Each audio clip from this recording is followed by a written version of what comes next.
Students, आज हम देखेंगे एक्सरसाइज नंबर 1.3 का क्वेश्चन नंबर 6 जो है the sum of ages of father and son is 72 years. तो दो बाप बेटे हैं, अगर उनकी एजेस को जमा किया जाए तो वो 72 इयर्स बनेगी। 6 इयर्स अगो, 6 साल पहले, the father's age was 2 times the age of son. तो 6 साल पीछे चले जाएं तो बाप की उम्र बेटे की उम्र से 2 गुना थी। What was son's age 6 years ago, जो 6 साल पहले बेटे की उम्र कितनी थी। तो सबसे पहले हम लेट करते हैं फादर्स एज,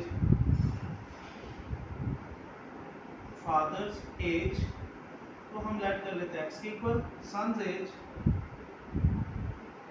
इसको हम इक्वल कर लेते हैं y के। तो अकॉर्डिंग टू कंडीशन, तो फर्स्ट कंडीशन के मुताबिक अगर हम इन दोनों का सम ले तो आएगा 72 इयर्स। तो ये बना लेते हैं हम इक्वेशन 1।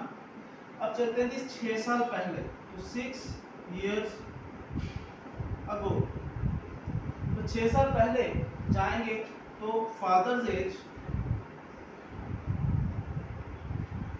हमारे पास रह जाएगी जी x माइनस 6 और सन्स एज हमारे पास आएगी जी y माइनस 6। 6 साल पीछे चलेंगे हम। तो उस वक्त क्या कंडीशन है कि बाप की जो उम्र है वो बेटे की उम्र से 2 गुना है। तो father's age minus 6 x minus 6 2 गुना है बेटे की एज की, यानी कि बेटे की एज 2 मरतबा हो तो बाप की 1 उम्र बनती है। तो इस इक्वेशन को जरा सॉल्व करते हैं। तो x minus 6 is equal to 2 को मल्टीप्लाई करेंगे तो 2y माइनस 2 6 का 12। इसको सॉल्व करते हैं y की वैल्यू इधर ले आते हैं, x माइनस 2y हो जाएगा इज इक्वल टू माइनस 12, 6 उधर जाके प्लस 6 हो जाएगा। तो आएगा जी x minus 2y is equal to minus 6। इसको हम नाम देते हैं इक्वेशन 2 का। अब जी इनको सॉल्व करने के लिए हम सब्ट्रैक्ट करते हैं इक्वेशन 1 को इक्वेशन 2 में से। तो सब्ट्रैक्टिंग इक्वेशन 1 फ्रॉम इक्वेशन 2। तो हमने बेटे की उम्र फाइंड करनी है, तो इसका मतलब हमने y फाइंड करना है। तो सब्ट्रैक्ट करेंगे कि x minus 2y is equal to minus 6 में से x plus y is equal to 72 को जब सब्ट्रैक्ट करेंगे तो साइन चेंज हो जाएंगे, तो ये x और x कैंसिल हो जाएंगे। तो माइनस माइनस प्लस होता है, साइन बड़ी रकम का 3y और 72 प्लस 6 तो ये आएगा माइनस 78। तो 3 को 78 के साथ नीचे जाके डिवाइड कर देंगे, minus 78 divided by minus 3, minus minus cancel हो गया, 3 1 का 3, 3 2 का 6, 1 कैरी आएगा और 3 6 का 18। तो बेटे की उम्र जो 6 साल प्रेजेंट एज है वो आएगी 26। तो 6 इयर्स अगो, 6 साल पहले सन्स एज 6 इयर्स अगो, 6 साल पहले वो जी थी y माइनस 6। तो y की वैल्यू 26 माइनस 6, तो बेटे की उम्र 6 साल पहले आएगी थी 20 इयर्स। तो सिंपल सी कैलकुलेशन थी, लेकिन कंडीशन थोड़ी सी कॉम्प्लिकेटेड थी, तो इसीलिए थोड़ी सी मुश्किल होगी आपको। लेकिन अगर आपको समझ नहीं लगता तो वीडियो को दोबारा बार देखें, इंशाल्लाह आपको समझ लगेगी। अगर इस क्वेश्चन के मुताबिक आपका कोई भी सवाल है तो कमेंट्स में लाजमी पूछें। अच्छा, जब देखते हैं क्वेश्चन नंबर 7 को, जो है कि Minha bought a toy for Rs 1500। Minha ने एक खिलौना खरीदा 1500 रुपए में एंड सोल्ड फॉर Rs 1520 और बेचा 1520 रुपए में। What was her profit percentage, उसकी प्रॉफिट परसेंटेज क्या होगी। तो सबसे पहले हमारे पास जो कॉस्ट प्राइस है, कॉस्ट प्राइस इसको हम CP से जाहिर करेंगे। तो ये हमारे पास है जी Rs 1500 यानी कि 1500 का खरीदा। उसके बाद सेलिंग प्राइस इसको हम SP से जाहिर करेंगे, वो है जी Rs 1520 यानी कि 1520 रुपए का बेचा है। प्रॉफिट परसेंटेज ये हमने फाइंड कर लिया। तो सबसे पहले इसके लिए प्रॉफिट फाइंड कर लेते हैं। तो प्रॉफिट इक्वल होता है जी selling price minus cost price. तो सेलिंग प्राइस हमारे पास थी 1520 माइनस कॉस्ट प्राइस 1500, तो प्रॉफिट हमारे पास आ गया Rs 20 रुपीस। अब प्रॉफिट परसेंटेज फाइंड कर लेते हैं। तो profit percentage is equal to, तो ये हमारे पास आएगा जी प्रॉफिट की स्पेलिंग कर दोगे PROFIT, profit divided by cost price multiply by 100%। तो प्रॉफिट हमारे पास था 20 डिवाइडेड बाय कॉस्ट प्राइस हमारे पास थी 1500 मल्टीप्लाई बाय 100%। तो ये 20 से कैंसिल हो गए, 20 को 15 पे डिवाइड कर दें तो 20 डिवाइडेड बाय 15, तो 15 1 दा 15, 5 बचेगा, पॉइंट लगाते हैं, 0 लगाते हैं, 15 1 दा 15, 15 3 दा 45, 5 बचेगा, 0 लगाते हैं, 3 दा 45। तो ये लूप चलता जाएगा, ये नॉर्मल टर्मिनल डेसिमल है, तो इसका आंसर आपके पास आ जाएगा कि 1.33%। तो प्रॉफिट कितना हुआ जी, 1.33%। तो इजी सा क्वेश्चन है, सेलिंग प्राइस कॉस्ट प्राइस दी हुई है, प्रॉफिट निकालना है, फिर सिंपल उसकी परसेंटेज निकालनी है। प्रॉफिट निकालने का फॉर्मूला क्या होता है, सेलिंग प्राइस में से कॉस्ट प्राइस को माइनस कर दें, और परसेंटेज निकालने का फॉर्मूला होता है कि प्रॉफिट को कॉस्ट प्राइस पे डिवाइड करके 100 से मल्टीप्लाई कर दें। तो उम्मीद है इस क्वेश्चन की समझ लगी होगी। अगर आपका कोई क्वेश्चन है इसके मुताबिक तो आप कमेंट्स में पूछ। अच्छा जी, अब देखते हैं क्वेश्चन नंबर 8 तक, जो थी the annual income of Tayyab is RS 9,60,000।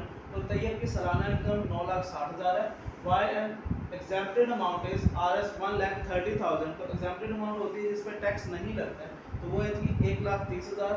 How much tax he would have to pay, तो कितना टैक्स उसको देना पड़ेगा अगर टैक्स का रेट 0.75% हो। तो सबसे पहले हम देखते हैं जी कि एनुअल इनकम वो हमारे पास दी गई है जी RS 9,60,000, और एग्जेम्प्टेड अमाउंट जिस पर टैक्स नहीं लगेगा वो दिएगी जी RS 1,30,000। टैक्स रेट दिया गया जी 0.75%। तो टैक्स की अमाउंट हमने फाइंड करनी है। तो टैक्स की अमाउंट फाइंड करने के लिए पहले टैक्सेबल अमाउंट फाइंड करते हैं। तो टैक्सेबल अमाउंट कैसे फाइंड करेंगे, एनुअल इनकम में से एग्जेम्प्टेड अमाउंट जिस पर टैक्स नहीं लगता उसको माइनस कर देंगे। तो एनुअल इनकम 9,60,000 माइनस 1,30,000, तो ये आपके पास आएगा जी 9,60,000 माइनस 1,30,000, ये आपके पास आ रहा है जी 8,30,000। तो ये टैक्सेबल अमाउंट है। अब टैक्स फाइंड कर लेते हैं। टैक्स है जी taxable amount multiply by tax rate. तो टैक्सेबल अमाउंट हमारे पास है जी 8,30,000 multiply by taxable tax rate जो है हमारे पास 0.75% है। तो ये निकाल लेते हैं। तो 8,30,000 को मल्टीप्लाई करेंगे 0.75 के साथ, जो भी आंसर आएगा उसको डिवाइड कर देना है 100 के साथ। तो ये आपके पास आ रही थी RS 6,225। तो इतना टैक्स उसको देना पड़ेगा। तो ये भी इजी क्वेश्चन है, उम्मीद है आपको इसकी समझ लग गई। चलो जी, अब देखते हैं क्वेश्चन नंबर 9 जो एक्सरसाइज नंबर 1.3 का आखिरी क्वेश्चन है। तो इसमें हमने फाइंड करना है जी कंपाउंड मार्कअप ऑन प्रिंसिपल। ये प्रिंसिपल वैल्यू दी गई है जो हमारे पास एक्चुअल वैल्यू मौजूद होती है, और कंपाउंड मार्कअप कहते हैं जो हम सेलिंग प्राइस के इजाफी तौर पर उसके ऊपर वैल्यू लगाते हैं। तो हमारे पास प्रिंसिपल दिया गया थी 3,75,000 का फॉर 1 ईयर, 1 साल के लिए। तो 14% अगर कंपाउंड मार्कअप हम ऐड करें तो कंपाउंड मार्कअप कितना बनेगा। तो प्रिंसिपल वैल्यू को 20,000 करते हैं, हमारे पास दी गई थी RS 3,75,000, और रेट जो है हमारे पास उसको R से शो करेंगे, वो हमारे पास 14% है। टाइम हमारे पास दिया गया जी 1 ईयर का। तो कंपाउंड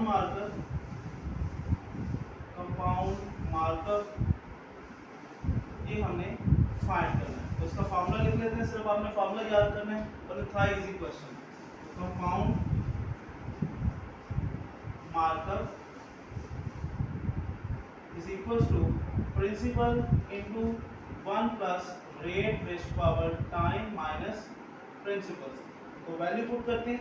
प्रिंसिपल आपके पास दिया गया जी 3,75,000 इंटू 1 प्लस रेट है जी 14 का 14%, और टाइम दिया गया जी 1 ईयर माइनस प्रिंसिपल है जी 3,75,000।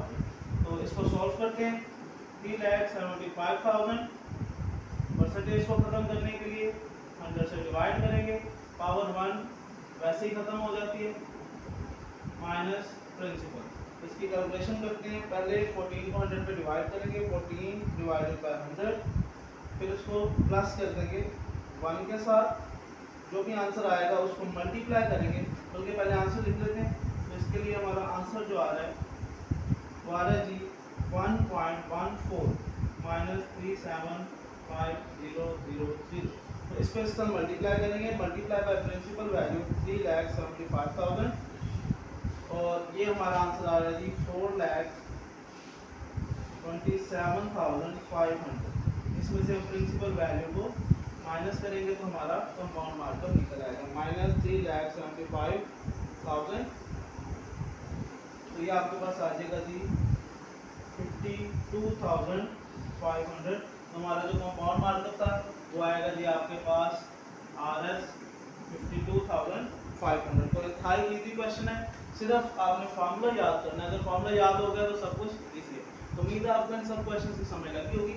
अगर इन सवालों के मुतालिक आपके जहन में कोई भी क्वेश्चन है तो आप फ्रीली उसके मुतालिक पूछ सकते हैं, कमेंट्स में आपको उसका जवाब दिया जाएगा। Thank you.